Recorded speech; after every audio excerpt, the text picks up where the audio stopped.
إن الحمد لله نحمده ونستعينه ونستغفره ونستهديه ونعوذ بالله تعالى من شرور أنفسنا ومن سيئات أعمالنا. من يهده الله فلا مضل له ومن يضلل فلا هادي له، وأشهد أن لا إله إلا الله وحده لا شريك له، وأشهد أن محمدا عبده ورسوله. أما بعد، فإن أصدق الحديث كتاب الله تعالى، وخير الهدي هدي محمد صلى الله عليه وسلم، وشر الأمور محدثاتها وكل محدثة بدعة وكل بدعة ضلالة. Je vais parler, Inch'Allah, d'une pratique, d'un courant de pensée qui a fait beaucoup de mal à la communauté musulmane, qui a été l'une des principales causes de sa stagnation et de sa régression, l'une des principales causes de son sous-développement, à savoir l'imitation servile d'un savant ou d'un cheikh. C'est ce qu'on appelle le taqlid. Suivre un savant sans revenir à ses preuves, sans user de son intelligence, sans méditer, sans recourir au Coran et à la Sunna. Il n'y a pas plus grave, chers frères et chères sœurs, que d'exercer une pression psychologique et une censure idéologique sur un homme, que de l'empêcher d'user de son intelligence. Oui, au nom de l'islam, ce genre de pratique est utilisé, ça existe. Certains soufis, pas tous bien sûr, disent que le novice, ça c'est connu, que le novice, le mouride, et le novice, l'élève, le disciple, et le cheikh, que le novice doit se comporter devant le cheikh comme le mort entre les mains de celui qui le lave, lui céder tout, son corps, son cœur, son âme, son intelligence. Ce qui est connu dans certaines confréries, dans certaines sectes soufis, le novice prête serment au cheikh l'engageant à faire tel dhikr, à se comporter de telle manière, à faire un rite bien déterminé, sous la menace que s'il rend ce pacte, il va lui arriver tel et tel malheur. Ça existe, on le connaît. Et comme ils disent, les imprécations du shirk ne manquent jamais leur cible. Ça, c'est une sorte de censure, c'est une sorte de pression psychologique sur le musulman. Quand certains fuqaha, des madhab, des écoles juridiques, je vais parler, Inch'Allah, de ça. J'ai dit quand certains fuqaha disent que le fait de sortir d'un madhab, madhab hanafite, madhab malikite, madhab shafi'ite, madhab zahirite, madhab hanbalite, autre madhab, le fait de sortir d'un madhab est égarement, dalal, voire mécréance, kufr. C'est pas ça de la pression intellectuelle, c'est pas ça de la censure. Et pour protéger leur madhab, ou pour d'autres raisons, surtout dogmatiques, ils ont dit qu'il est interdit aux musulmans de méditer le Coran. Il n'est pas capable il n'est pas capable de déduire les enseignements du Coran. C'est un muqallid, ils lui ont collé le statut d'imitateur servile. Il est censé suivre aveuglément le savant. Seul le mujtahid, le savant mujtahid, c'est-à-dire qui a les éléments nécessaires pour déduire les lois du Coran, il a le droit de méditer le Coran. Je vais répondre, Inch'Allah, je vais réfuter cette argutie fallacieuse. J'ai dit, c'est l'une des conséquences de l'imitation servile, à savoir l'interdiction aux gens de méditer le Coran. L'imitation servile, l'attachement inconditionnel à un madhab, l'arrêt du l'ijtihad, comme ils ont dit, parce qu'ils ont revendiqué l'arrêt du l'ijtihad à un moment, et ça je vais en parler, Inch'Allah. Le manque de méditation du Coran, la censure, la pression intellectuelle, nous a donné la communauté que nous voyons aujourd'hui. Là je parle de manière globale. Une communauté sous-développée, divisée, qui imite aveuglément les autres, qui n'use pas de son intelligence. Vous n'avez qu'à demander, chers frères, chères sœurs, aux musulmans qui vous entourent, les vieux, surtout ceux qui n'ont pas vécu vraiment ce nouvel éveil de l'islam. Dites-leur, surtout posez-leur des questions sur les rites qu'ils font chaque jour, comme par exemple les ablutions, la prière. Dites-leur la façon dont vous faisiez vos ablutions, vous l'avez tiré d'où? Est-ce que du Coran et de la Sunna? Quelqu'un vous a appris, quelqu'un vous a enseigné, vous a appris les hadiths du prophète sallam, il vous a dit le prophète sallam a fait ses ablutions de telle manière et de telle manière, il a prié de telle manière et de telle manière. Vous l'avez appris de cette façon? Ils vont dire non, nous l'avons appris, nous avons vu les gens et les faire de cette manière, ils les avons suivis. Voilà l'imitation servile, voilà les conséquences de ce genre de pratique.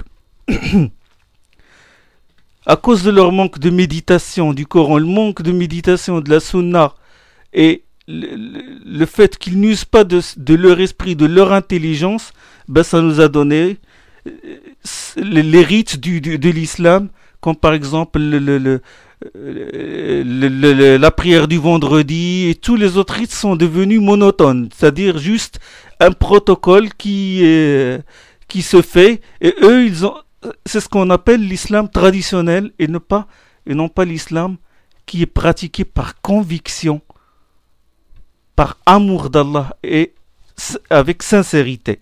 Les gens entrent dans la mosquée le vendredi, ils écoutent, on les voit autour de nous, ils sont en train de somnoler. Quand l'imam fait sa prêche, eux ils sont en train de somnoler. Pourquoi? Parce que c'est une pratique.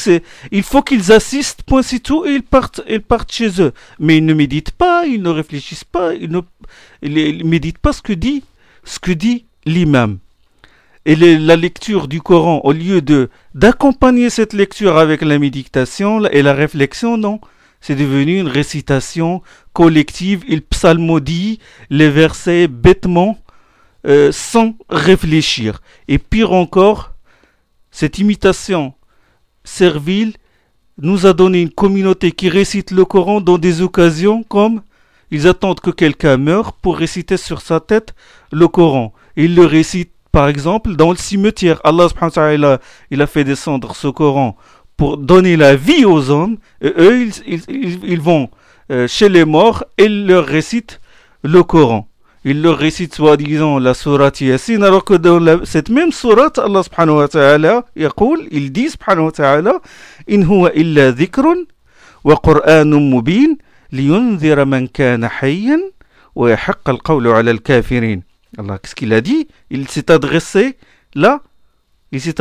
aux vivants. Il a dit le message qu'il apporte, il renvoie au prophète sallallahu alayhi wa sallam, le message qu'il apporte est un rappel et un Coran explicite. Il est à notre disposition, il est à notre portée, il est explicite et il est clair. In huwa illa dhikrun wa qur'anun mubin. Le message qu'il apporte est un rappel et un Coran explicite, visant à avertir ceux qui sont vivants et que l'arrêt divin prenne effet contre le kafirin, contre les mécréants. Donc, ce Coran, il vise à avertir ceux qui sont vivants. Et eux, qu'est-ce qu'ils ont fait? Ils avertissent ceux qui sont morts. Il vient réciter le Coran sur un mort. Il lui dit oh vous qui croyez, il vous a été prescrit de faire le jeûne. Il s'adresse à un mort qui va jeûner. Allah subhanahu wa ta'ala il a dit que ce Coran est adressé aux vivants. Et ils ont inversé ce verset-là et ils récitent le Coran sur les morts et sur les tombes. Retenez une chose, chers frères, c'est que la voie d'Allah est large.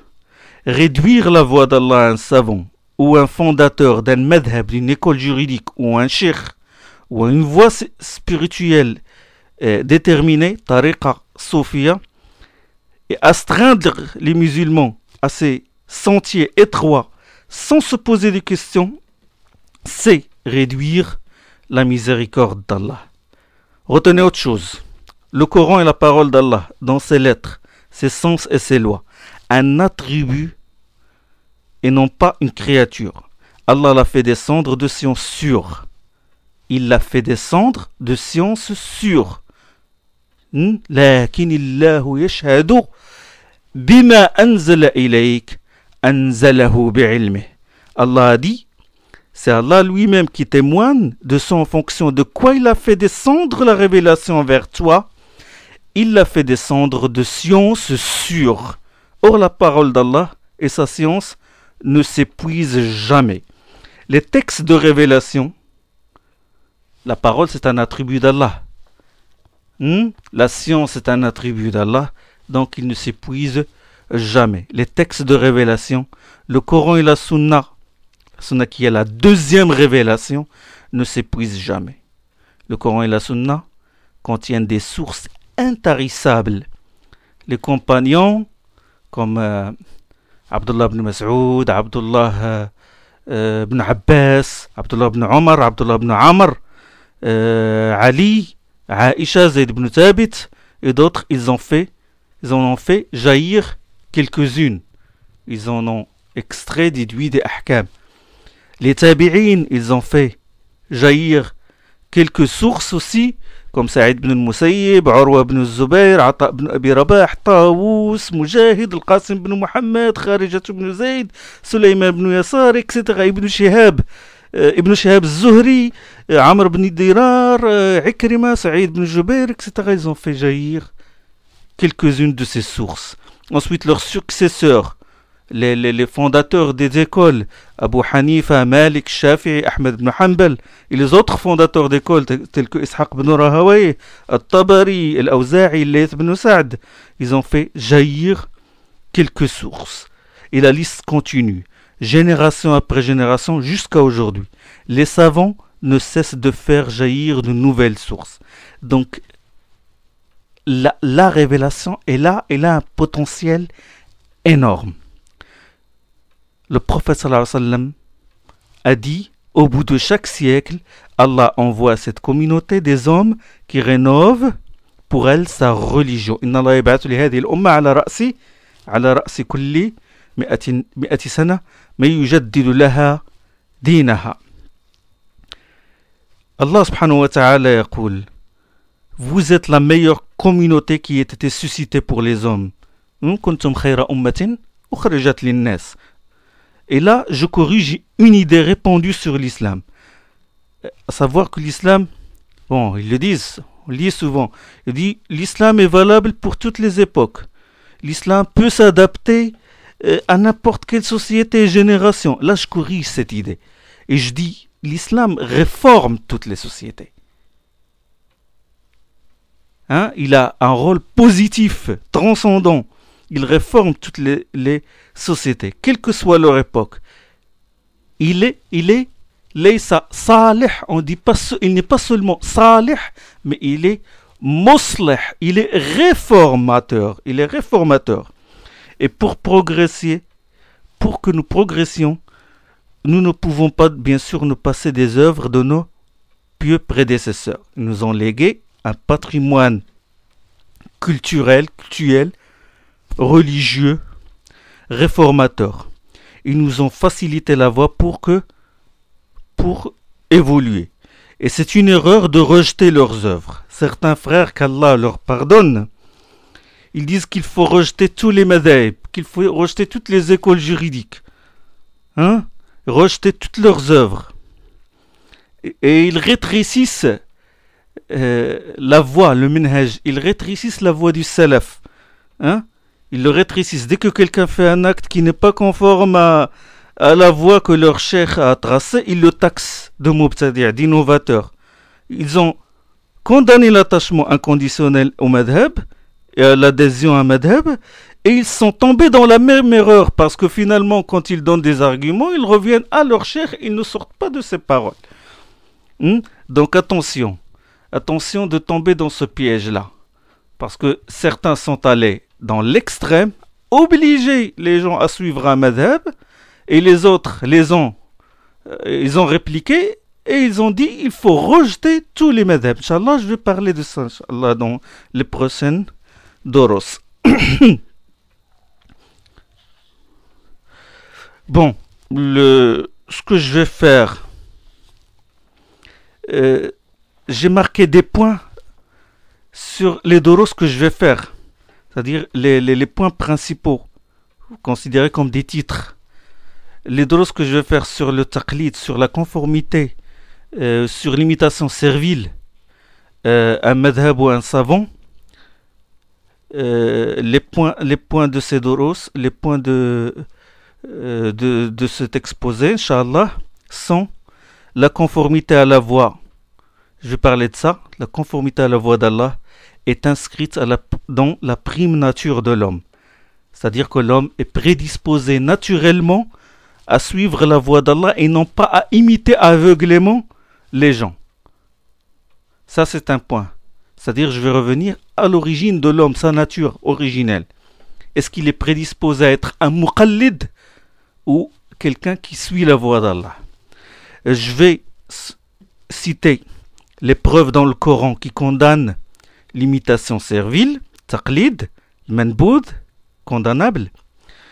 Et je vais aussi parler comme troisième point de l'appel d'Allah des gens sans exception à méditer le Coran et à user de leur intelligence. Comme autre point, le musulman est tenu d'obéir à Allah et à son envoyé. Je vais donner certains exemples dans la sira du prophète sallallahu alayhi wa sallam qu'il ne faut pas suivre aveuglément quelqu'un. Je vais donner certains aperçus historiques, Inch'Allah, pour comprendre tout cela. Comment est née l'imitation servile. Je vais parler de l'apparition des madahib, les écoles juridiques. Je vais parler plus particulièrement des 4 madhab, aperçus sur chaque madhab, ses savants, ses dalil, ses sources de législation et ses références. Et comme autre point, je vais poser comme question, je vais répondre à cette question, est-ce que les imams des madhab ont ordonné aux gens de les suivre aveuglément? Est-ce que ces imams-là ont cerné tous les hadiths, toute la sunna? Je vais parler ici du témoignage de chaque imam. Je vais donner des exemples, Inch'Allah, où chacun des imams a donné un avis contraire à la sunna, sans le vouloir bien sûr. Et comme autre point, l'apparition de l'attachement inconditionnel au madhab, c'est ce qu'on appelle ta'assub al-madhabi. Quand est-ce qu'il est apparu?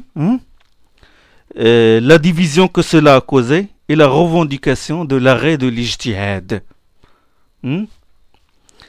Comme autre point, les shubuhat, les arguties fallacieuses des muqallidin et leur réfutation, certaines de leurs contradictions. Je vais donner un aperçu, Inch'Allah, de aqidah, de la profession de foi de chacun des 4 imams, qui est bien sûr celle des salaf, des pieux prédécesseurs. Comme ça, vous aurez une idée de l'école d'un madhab. Le madhab, c'est une école. Il a un fondateur, il a un directeur, il a ce qu'on appelle muhaqqiq, muharrir, les élèves, des bons élèves, les mauvais élèves, les récalcitrants, etc. etc. Et le madhab, il a évolué depuis l'apparition des premiers madhab jusqu'ici, ça fait 12 siècles, ou même plus, 13 siècles. Le madhab, il y a des choses qui se sont introduites dans ce madhab-là. Et il y a une différence entre le madhab personnel du fondateur, de Abu Hanifa ou l'imam Ahmed, Shafi'i Malik, et le madhab al-mu'tabar, c'est-à-dire le madhab qui est tenu en considération. Il y a une différence. Je vais parler d'un point très important, l'apparition de la théologie dogmatique, d'inspiration philosophique. Cette chose va surprendre certains, mais il a fait beaucoup de mal à notre jurisprudence. Il a beaucoup contaminé ce qu'on appelle les principes de droit au sol fiqh, et notre aqida aussi, le mu'tazilisme et d'autres sectes qui ont introduit des choses étrangères à notre jurisprudence. Je vais parler de ce qu'on appelle ilm al-kalam. C'est ça ce qu'on appelle ilm al-kalam, c'est-à-dire la théologie dogmatique d'inspiration hellénistique, philosophique, qui s'inspire de la philosophie grecque. Ça, il a corrompu notre aqida et il continue de le corrompre d'ailleurs. Je vais parler de ce point, les effets néfastes de celle-ci sur le fiqh. Vous savez que beaucoup de sectes s'inspire de la philosophie. Il y a beaucoup de choses philosophiques qui existent dans notre jurisprudence. Et là, je vais aussi parler des innovations blâmables que le ilm al-kalam, que cette théologie dogmatique d'inspiration philosophique a engendré, à savoir, bon, je vais donner un exemple, à savoir que le fiqh est conjectural, yani mabni ala dhann, le fiqh fait l'objet de présomption, dhanni. La distinction entre les hadiths ahad, et les hadiths mutawatir. Les hadiths mutawatir, c'est-à-dire les hadiths rapportés selon des chaînes multiples de rapporteurs. Et les hadiths ahad sont en deçà, sont inférieurs, c'est-à-dire hadiths à rapporter selon 1, 2, 3 chaînes, même plus selon certains usuli muhaddith. Donc la distinction entre les hadiths ahad rapportés selon 1 rapporteur, 2 rapporteurs, 3 rapporteurs, et les hadiths mutawatir, c'est les hadiths qui sont rapportés selon des chaînes multiples de rapporteurs. Je vais parler aussi du sens propre, du sens figuré, al-haqiqa ou al-majaz. Je vais parler du ta'wil, parce que tout ça, ce sont des choses qui ont... ce sont les conséquences de cette influence de la philosophie sur notre fiqh. Je vais parler aussi de la position des 4 imams vis-à-vis de cette science, à savoir ilm al-kalam, la science qui est d'inspiration philosophique. Et bien sûr, ces imams n'étaient ni mu'tazilites ni ash'arites, ça c'est venu après, bien sûr. Ils étaient sur la voie des gens de la sunna et de la jama'a, la voie des compagnons et des tabi'in, la voie du prophète sallallahu alayhi wa sallam. Bon, comme autre point, le musulman est-il tenu de suivre un madhab particulier? Est-il au moins permis de suivre un madhab? Ça, je vais répondre, Inch'Allah. qu'Allah daigne m'aider pour répondre, donner les bonnes réponses à ces questions. Et comme autre point, le fait de suivre les tolérances et les licences des savants et les licences des madhab, parce que bon, le taqlid, l'imitation aveugle et l'attachement inconditionnel au madhab, il implique, il mène, il fraye un chemin, nous renvoie à la question de la rukhsa, de la tolérance et de la licence. Bon, comme autre point, les excuses qu'avancent ceux qui suivent les tolérances et leurs réfutations, et ce que les savants disent à propos des licences. Et est-ce que la divergence d'opinion entre les savants, entre les madhahib, est une miséricorde? Halil khtilaf arahma. Cette matière, je l'avoue, elle est consistante. Bon, mais avant d'entrer dans le vif du sujet, je vais donner à mes frères un aperçu sur les principes de droit. C'est vrai que cette matière elle est assez consistante et certains frères auront du mal à suivre, mais qu'ils prennent patience.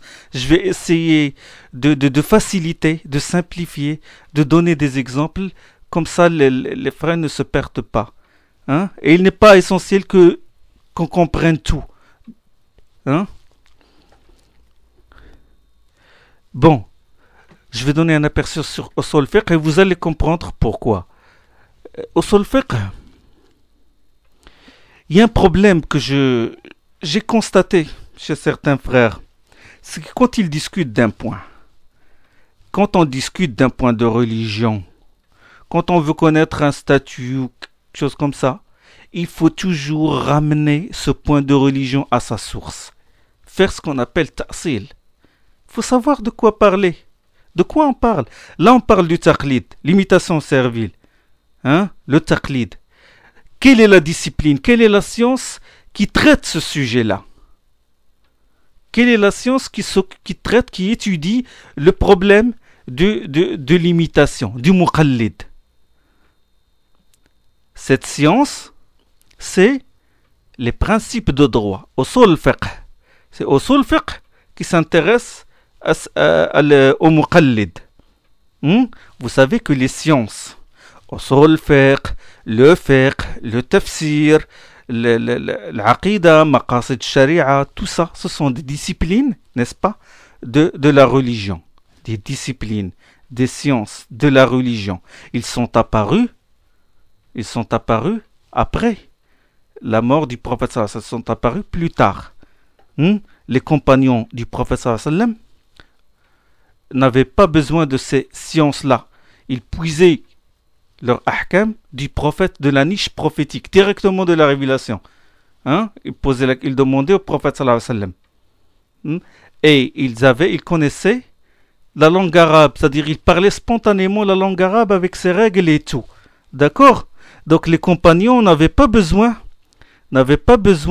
de ces disciplines, ce n'est qu'après que nous, que pour mettre à notre portée la science religieuse, la religion, que les savants classifiaient ces sciences-là, ils ont élaboré ces sciences-là, ils ont mis des mots techniques, etc. Ils ont systématisé chaque science pour que nous comprenions chaque point de religion, n'est-ce pas? Eux, par exemple, n'avaient pas besoin du ilm al-hadith, n'avaient pas besoin de la science de l'isnad. Isnad, c'est-à-dire la question des rapporteurs, que tel rapporteur il est honorable, qu'il est récusé, etc. Ils n'avaient pas besoin d'isnad, de chaîne de rapporteurs, puisqu'ils rapportaient le hadith directement de la bouche du prophète sallallahu alayhi wa sallam.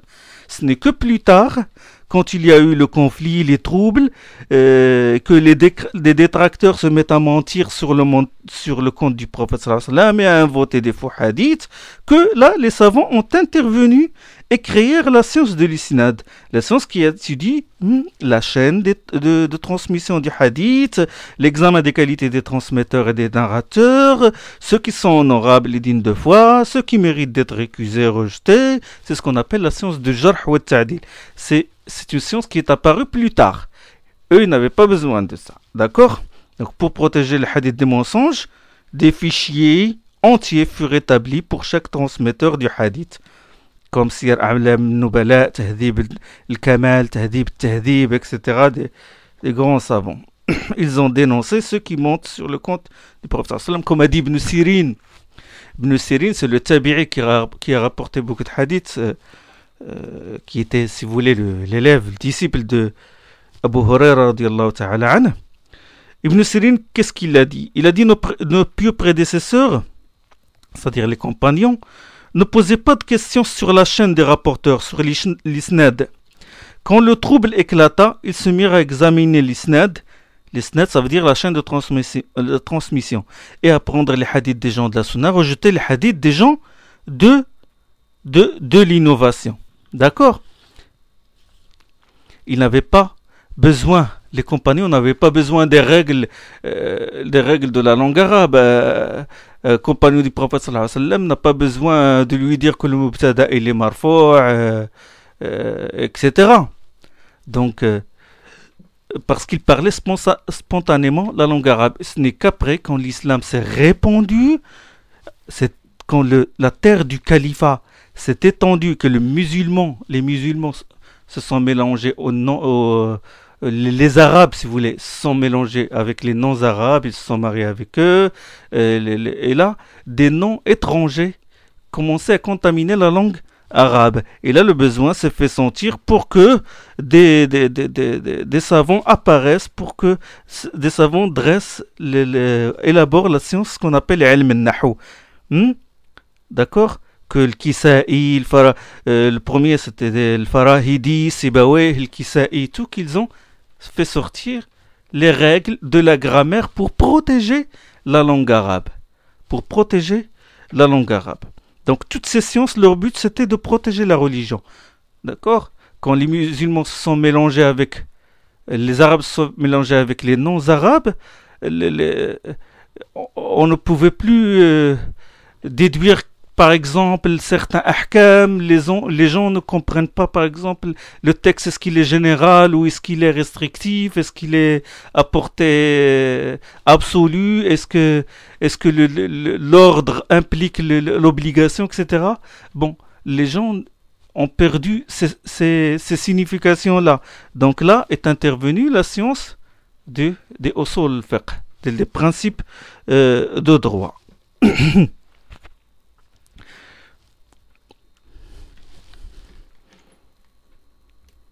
Alors, la science qui traite de ce sujet, à savoir l'imitation d'un savant, le taqlid, et la science des usul al-fiqh, comme j'ai dit. Usul al-fiqh sont les fondements du droit, ou les principes du droit, ou la méthodologie du droit. C'est une science qui s'intéresse aux arguments globaux. Usul al-fiqh, c'est la charpente du fiqh. Elle est comme la logique. Le usuli, c'est-à-dire le alim al-usul, le spécialiste dans les principes du droit, il s'intéresse aux preuves globales. Et le faqih, il s'intéresse aux preuves, aux détails. Donc le usuli, il établit les règles générales qui permettent de déduire les lois des textes. D'accord? Si vous voulez, le usuli est la théorie et le fiqh, c'est la pratique.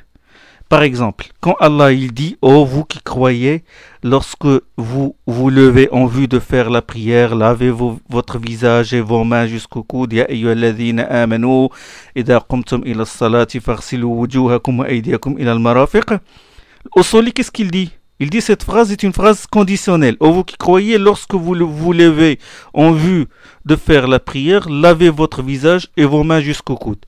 Ya ayyuhalladhina amanu. Il dit cette phrase est une phrase conditionnelle. Et ils ont déduit quoi? Ils ont déduit que la purification est une condition de la validité de la prière. Lorsque vous vous levez en vue de faire la prière, lavez votre visage. Il déduit que la purification est une condition de la validité de la prière. Le faqih, il rentre dans les détails, à savoir est-ce que le rinçage de la bouche fait partie du lavage du visage, le fait de curer l'espace entre les orteils, quand on lave les pieds, etc. Il rentre dans les détails. Quand Allah dit « Fankihu ma taba lakum minan nisa » épousez ce qui vous plaira d'entre les femmes, épousez ce qui vous plaira d'entre les femmes. Le usuli, celui qui est spécialiste dans les droits, dans les fondements du droit, il examine si cette phrase est une phrase impérative, si c'est un ordre, si c'est une recommandation de se marier, si c'est une permission de se marier. Et le faqih, il rentre dans les détails. Il déduit du verbe ce qui vous plaira. Ma taba lakum minan nisa, il déduit de ce verbe qu'il faut choisir la femme qui nous convient, qu'il nous est permis de la regarder, etc. D'accord? Donc, le usuli te dit si tel texte est général ou particulier, abrogeant ou abrogé, les preuves générales, vous allez voir dans les chapitres, dans les livres des usul fiqh, il parle de la langue arabe au début, parce que la langue arabe, c'est la base de la compréhension des textes. Donc, il dit, bon, dans les livres des usul fiqh, il y a par exemple, parle de langue arabe, du Coran, de la Sunna, l'Ijma', le Qiyas et les autres arguments généraux. Et il parle aussi des conditions que doit remplir le mujtahid, etc. Ça, ce sont les chapitres que traite le usuli. Dans les livres du fiqh, qu'est-ce que vous allez trouver? Vous allez trouver le chapitre sur la purification, les récipients, les ablutions, ce qui annule les ablutions, la prière, l'adhan, la qibla, etc. Le jeûne, la zakat, le nisab, le minimum imposable, etc., etc. La vente, le pèlerinage. Donc il rentre dans les détails. Alors, je vais définir, parce que c'est très important de connaître, je donne au moins un aperçu sur usul fiqh, pour que vous ayez déjà une idée et qui vous préparera au reste des leçons. Parce que je vais parler beaucoup de usul fiqh, c'est vrai que cette série de leçons sont consistantes, ils comportent beaucoup de choses. La aqida, il comporte le fiqh, usul fiqh et beaucoup de les madhahib, un peu d'aperçu historique. Et là, je vous donne au moins un aperçu sur usul fiqh. Mais je préfère vraiment que vous preniez un stylo et un papier que vous marquez. Bon, la science des usul fiqh, ou la méthodologie juridique, est une science.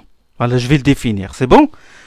Est une science qui étudie la manière de déduire les ahkam je dis ahkam parce que ahkam, ce sont les qualifications juridiques, ce sont les statuts, les injonctions, etc. Donc, c'est une science qui étudie la manière de déduire les ahkam, et vous mettez ahkam entre parenthèses les statuts, les qualifications juridiques, vous allez comprendre, Inch'Allah, les injonctions et tout. Ces ahkam-là, déduire ces ahkam de quoi?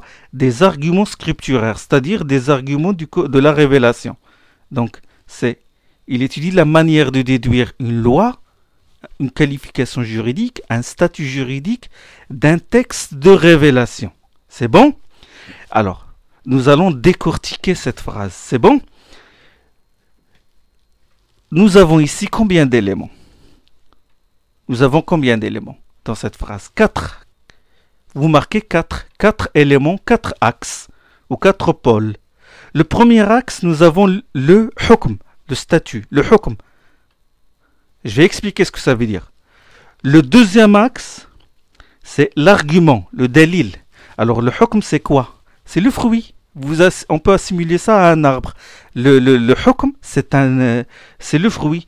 Le deuxième axe, bon, l'argument, c'est le dalil, c'est l'arbre, c'est l'élément qui produit ce fruit. Le troisième axe, c'est quoi? C'est comment l'argument désigne ce hukm.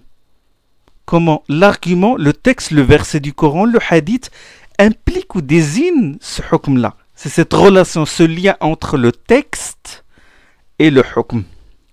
Et le quatrième axe, c'est l'auteur de la déduction. L'auteur qui procède à cette déduction, qui raisonne. D'accord? Donc, 4 éléments, vous marquez.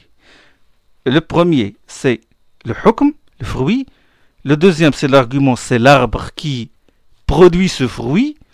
Le troisième, c'est la déduction du hukm, du dalil, du texte. C'est comment on tire, on cueille, la manière de cueillir ce fruit de l'arbre. Et le quatrième, c'est l'agriculteur, c'est l'auteur de la déduction, la personne qui est capable de faire cette déduction. D'accord? Alors, le hukm, c'est bon? Alors ça, on va parler du hukm. Le premier axe, le fruit. Le hukm, vous mettez 3 flèches. Alors, il a une réalité en lui-même. Le hukm a une définition, nous allons le définir. Et il a une classification, nous allons lui donner une classification. Et il a un rapport avec quelque chose. C'est bon? C'est bon. Alors la définition du hukm, c'est quoi? C'est ce en quoi consiste le discours d'Allah concernant l'acte du serviteur.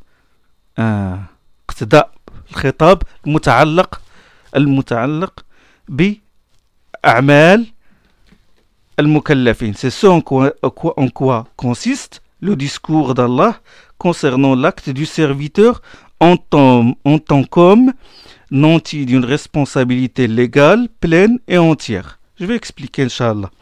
Donc le hukm, c'est ce qu'implique le discours d'Allah. Le discours d'Allah, c'est un verset du Coran ou un hadith authentique. C'est ce qu'implique le discours d'Allah. Concernant quoi? Ce discours concerne quoi? Il concerne l'acte fi'l. Il concerne l'acte de l'assujetti. L'acte de celui qui est assujetti aux lois. C'est-à-dire le texte adressé à l'homme, à l'acte de l'homme qui est nanti d'une responsabilité légale, pleine et entière. Donc, ils sont exclus du discours d'Allah ici. Qu'est-ce qui est exclu? Il est exclu du discours d'Allah concernant sa propre essence. Quand Allah il parle de lui-même, alors là, ce n'est pas une question qui concerne les usul fiqh, ce n'est pas une question qui concerne le hukm, selon la nomenclature des usuli. Quand Allah il dit شهد الله أنه لا إله إلا هو والملائكة وأولو العلم قائما بالقسط.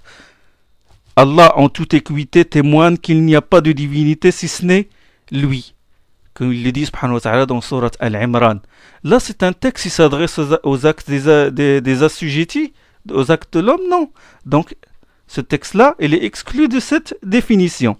Et le discours d'Allah adressé au corps inanimé quand Allah il dit وَقِيلَ يَا أَرْضُ ابْلَعِي مَاءَكِ وَيَا سَمَاءُ أَقْلِعِي وَغِيضَ الْمَاءِ. Et il fut dit, ô terre, absorbe tes eaux, et toi, ciel, arrête tes pluies.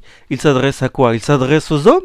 Il s'adresse aux actes des hommes? Non, il s'adresse à des corps inanimés. Donc, ce discours-là, il n'a rien à voir avec la définition du hukm. Il ne concerne pas le hukm. Le hukm, le statut juridique, l'injonction, il s'adresse il concerne les actes des hommes. C'est bon? Alors, là j'ai donné la définition. Avec le temps, vous allez comprendre, Inch'Allah. Alors, j'ai donné la définition. La deuxième flèche, c'est quoi? Qu'est-ce que j'ai mis dans la deuxième flèche? La classification. La classification. Alors, le hukm se divise en deux. Vous allez bifurquer là, vous allez sortir deux flèches. Il y a ce qu'on appelle le hukm injonctif, hukm taklifi, et il y a ce qu'on appelle le hukm wada'i.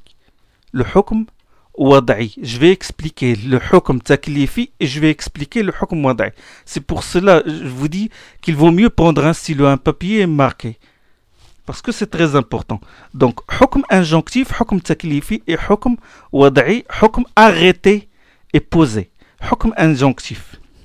Injonction, c'est-à-dire ordre enjoint. Le verbe enjoindre de faire quelque chose. Taklifi, vous mettez 5 flèches.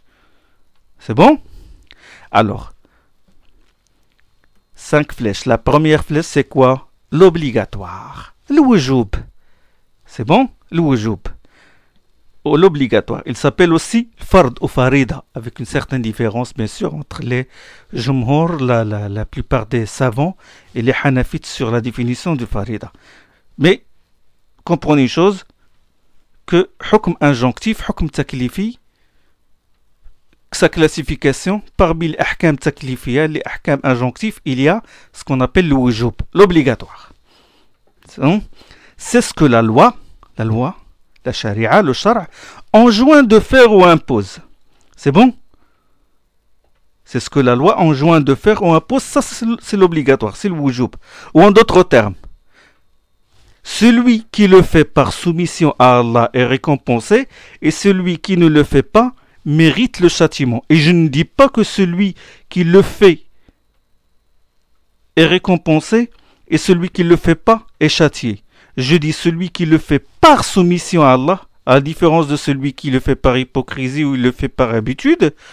Celui qui le fait, le wajib, celui qui le fait par soumission à Allah est récompensé, et celui qui ne le fait pas mérite le châtiment. Et je ne dis pas qu'il sera châtié, parce que Allah subhanahu wa ta'ala, la miséricorde d'Allah est large, il peut faire d'autres actes qui peuvent expier son manquement. Je répète, le wajib, celui qui le fait par soumission à Allah est récompensé, et celui qui ne le fait pas mérite le châtiment. Exemple, pour illustrer ça. Exemple, Allah subhanahu wa ta'ala dit wa aqimus salata wa atuz zakat. Accomplissez la prière et acquittez-vous de l'aumône. Donc, qu'est-ce que je déduis de ce verset-là? L'obligation d'accomplir la prière et l'obligation d'acquitter l'aumône, n'est-ce pas? Donc ça, c'est un exemple de l'obligatoire. Alors, hukm injonctif, 5 flèches. La première flèche, l'obligatoire, wujub. La deuxième flèche, c'est quoi? Le recommandé. C'est ce qu'on appelle al-mandoub. C'est ce que la loi prescrit sans l'imposer. C'est bon? Ou en d'autres termes, celui qui le fait par soumission est récompensé, et celui qui ne le fait pas n'encourt aucun châtiment. C'est bon? Le recommandé, celui qui le fait par soumission est récompensé, et celui qui ne le fait pas n'encourt aucun châtiment. L'exemple, je vais le donner, Inch'Allah, dans le deuxième dars. بإذن الله سبحانك اللهم بحمدك أشهد أن لا إله إلا أنت أستغفرك وأتوب إليك.